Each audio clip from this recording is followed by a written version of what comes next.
Assalamualaikum warahmatullahi wabarakatuh. Bismillahirrahmanirrahim.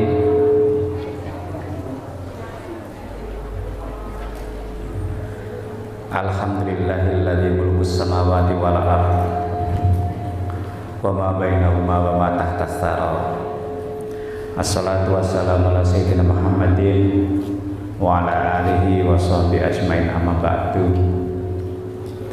Yang saya hormati segenap Bapak Ibu Dewan Guru, Bapak Ibu karyawan dan tata usaha, yang saya cintai, anak-anak sekalian. Kelas berapa ini? Kelas 10. Sawi sampai belajar meh 10 tahun tuntas. Hampir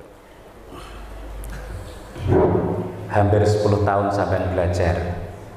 Sudah pinter apa belum? Delok potongan sak jahitane belum.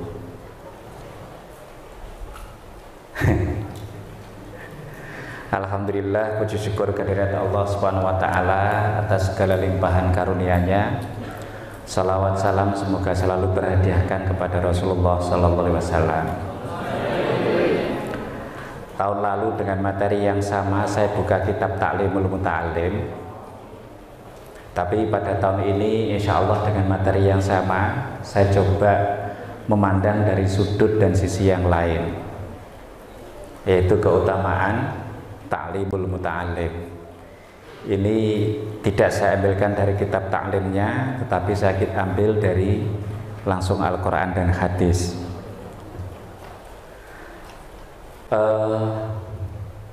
Saya mau bertanya kepada sampean, ini nanti sampai jam berapa? Sakapoe ya. Kalau dilihat tidak ada minumnya, kayaknya tidak lama.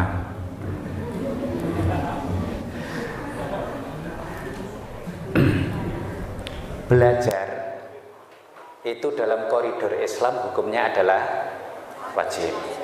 Yakin? Yakin ya? Nah, libur kok seneng? Kalau ada pulang pagi juga seneng. Ada libur juga senang. Tidak usah daring dan luring juga senang. Berarti sesuatu yang diwajibkan itu sebenarnya tidak kita senangi. Kunci. Sampean puasa hukumnya juga wajib. Tapi sampean suka enggak dengan puasa? Nah, ini yang saya tidak percaya. Loh, tadi katanya sesuatu yang wajib itu tidak mengenakkan. Saya yakin di antara sekian orang ini yang berpuasa itu atas dasar keterpaksaan, termasuk saya.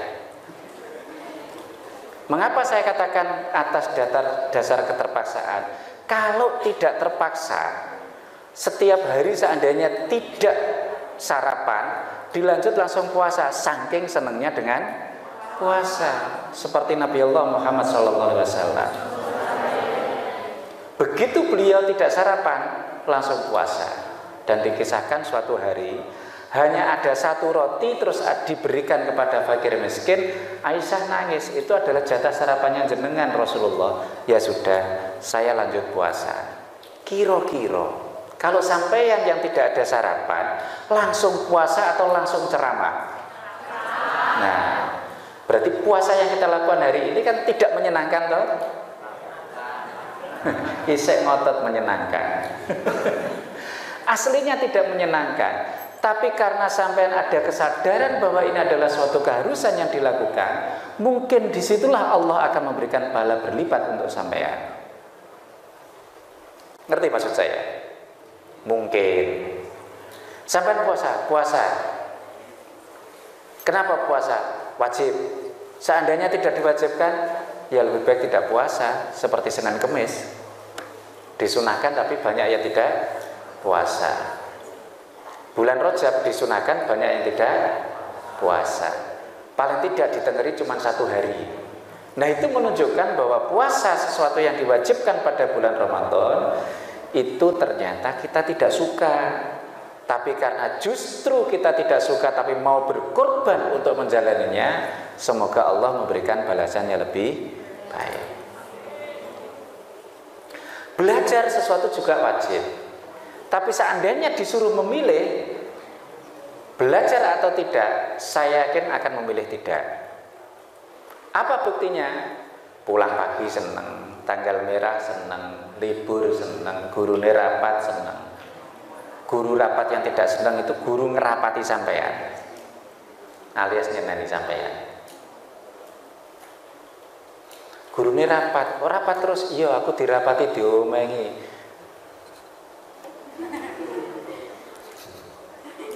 Iya toh? Kalau sama dimarahi guru, Allah guru ini ceramah terus. Oke, dasar hukum yang mewajibkan mencari ilmu itu wajib, siapa yang tahu? Boleh berbeda dengan saya. Tak kasih hadiah kalau bisa. Ayo. Nek rundingan kok dum cah loro. Tidak ada yang tahu. Satu, Quran surat Al-Alaq ayat 1 sampai dengan 5. Perintah pertama Rasulullah dari Allah Subhanahu wa taala adalah Iqra bismi rabbikal ladzi khalaq. Iqra ya Muhammad. Malaikat Jibril itu bilang begitu. Lari Muhammad, tidak kenal Jibril. Lari. Terus kemudian menuju ke rumah istrinya Khadijah Al-Kubra, yang bisa memberikan motivasi besar kepada Nabi Allah Muhammad SAW. Kemulan rapat. Terus turun ayat Quran yang kedua, ya ayyuhal mudassiru kum fa'andzir. Terus akhirnya Khadijah menyampaikan, jangan-jangan jenengan mau dapat titah kenabian dari Allah Subhanahu wa taala. Kembalilah kemudian. Akhirnya Jibril dijawab, ma ana biqori'in. Wahai sesuatu, karena belum tahu kalau itu Jibril, saya tidak bisa membaca. Lantas Jibril menyampaikan lagi, Iqra ya Muhammad, bacalah Muhammad, ma ana biqori'in. Terulang sampai 3 kali. Kemudian Jibril menyampaikan, Iqra bismi rabbikal ladzi khalaq, khalaqal insana min 'alaq. Iqra wa rabbukal akram alladzi 'allama bil qalam. Iqra, bacalah, bismi rabbika, dengan menyebut nama Tuhanmu. Orang Arab itu walaupun jahiliyah ngerti lafaz Allah, bismillah, alhamdulillah itu ngerti. Tapi tidak tahu bagaimana cara beribadah kepada Allah, bagaimana cara menyembah Allah dan seterusnya. Karena mereka adalah juga satu keturunan dari Nabi Allah Ibrahim alaihis salam. Nah, itu muncul. Kemudian ini dijadikan dasar bagi umat Islam bahwa belajar itu adalah wajib. Nah, belajar itu di mana saja? Ya di mana-mana. Sekarang ada model baru, belajar di rumah, homeschooling. Ya, belajar di rumah, homeschooling. Terus kalau sampai homeschooling iku rumah, sekolah iku sego. Dadi mangan sego di rumah. Homeschooling itu belajar di rumah. Iya kalau bapak ibunya pinter. Nah kalau bapak ibunya nggak pinter, datangkan guru les. Iya kalau kaya. Nah kalau bapak ibunya tidak mampu mendatangkan guru les, akhirnya homeschoolingnya ya cuma pegang HP mulai dari pagi sampai sore, petang sampai malam. Ngapain homeschooling? Bukan itu yang dimaksudkan. Karena belajar tanpa guru itu bagaimanapun tidak akan bisa sempurna. Belajar bahasa itu juga tidak bisa sempurna. Contoh, ya ayyuhal mudassir, hei orang yang berselimut, kum fa'anzir, kum berdirilah. Artinya kum kan koma, ya kumu koman. Terus fi'il amarnya, perintahnya adalah kum, berdiri. Terus maksudnya piye ngadeg kuwi? Ya kan nggak tahu. Kalau tidak didatangkan guru tafsir atau guru Al-Qur'an. Lagi, aqimus shalah wa atuz zakah, berdirilah untuk sholat. Berarti nek rukuk karo sujud gak sah, wong perintahe ngadeg. Iya. Sampeyan ora tau mikir. Aqimus shalah ternyata di Indonesia diterjemahkan dengan menunaikan. Tapi menunaikan itu makna asli atau tidak? Tidak. Namanya makna apa? Majas atau qiyas. Jadi ternyata Al-Quran dan hadis itu kalau kita maknakan tidak bisa 100% makna letter lek. Makna aslinya tidak bisa. Harus didekati dengan pemaknaan ala ulumul Quran atau ilmunya Al-Quran. Apa saja ilmunya Al-Quran? Yang saya pelajari baru 2. Satu tajwid, ya ilmu membaca. Iya. Non mati kalau ketemu H, dia pak nih dibaca izhar. Tanwin bertemu alif atau hamzah dibaca apa? Izhar. Nun mati bertemu dengan ba dibaca iqlab. Itu yang kita pelajari sementara ini. Yang kedua, mungkin ada yang pede, Pak saya sudah belajar tafsir. Yoi, betul Pak. Mana tafsirnya? Dibukalah buku terjemahan Al-Quran. Di situ ada tulisan tafsir Al-Quran. Itu belum, itu baru terjemahan. Tafsirnya belum. Kalau tafsir biasanya Al-Maroghi, terus tafsir Quran, terus ada lagi tafsir Yasin. Setiap 30 juz itu misalnya dzalikal kitabu la raiba fi dzalika utawi iku Alkitabu iku kitab la raiba kang ora ana was-was fihi. Hinya kembali kemana? Mikir.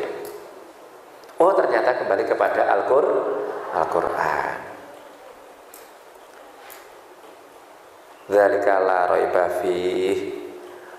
Tidak ada keraguan-keraguan di dalam Al-Quran. Hudan lil muttaqin, sebagai petunjuk lil muttaqina, kedue wong kang takwa, bagi orang yang bertakwa. Pak, orang-orang di luar Islam tidak percaya pada Al-Quran, ya pantas wong bukan muttaqin. Nah tapi jenenge muttaqin Pak. Oh, muttaqin jalan nek ora takwa. Muhammad muttaqin tidak beweling maman siji. Iku jenenge muttaqin rate takwa blas wae salat duha ya salat duka. Aku dikon salat karo meruwengut. Ketun sekolah nggone aliyah dikon maca Quran, dikon duha, dikon pondok Ramadan, dikon poso, dikon ngapalno ayat-ayat, ketun dene. Jenenge muttaqin tapi bocah mbule enggak karo-karoan. Bukan itu lil muttaqin kedua mas muttaqin, bukan. Lil muttaqin bagi orang-orang yang bertakwa. Nah, cirinya orang yang bertakwa apa? Al-imtitsalu fil awamir wajtinabun nawahi. Itu menurut Imam Al-Ghazali. Segala perintah Allah itu dijalani dan segala larangannya itu dijauhi sebisa mungkin. Kalau menjalani secara utuh enggak bisa, enggak kuat. Aku ya ora kuat. Ana dosa wenteng nek nglakoni tapi abot tanggungane ngrasani. Ya. Iku wenteng tapi abot dosane. Siapa yang mampu menghindarkan diri dari ngrasani? Pengen roh aku. Siapa? Hampir setiap saat kita ngerasani orang, walaupun tidak sengaja. Orang lewat, bocah kalau klambine iso seleret. Ya kan? Panas-panas nggo jaket. Katuken apa piye kae? Ana neh bocah mlaku calanane nggo ganteng wedok elek. Mripate ndelok apa bocah ngono kok dijak mlaku bareng. Sebaliknya bocah wayu mlaku karo bocah lanang elek. Ngipi apa kuwi Arjuna menek kates kok dijak budal. Nah, begitu mudahnya kita menjalani dosa. Oleh sebab itu, ayo kita belajar. Nah, belajar itu apa? Bismi rabbikal ladzi khalaq. Karena kita telah diciptakan oleh Allah sebagai makhluk yang luar biasa. Sampean ngerti kalau luar biasa? Faham? Sampean itu segala fasilitas yang ada di dunia itu diperuntukkan untuk sampean. Tanaman, tumbuhan dan lain sebagainya.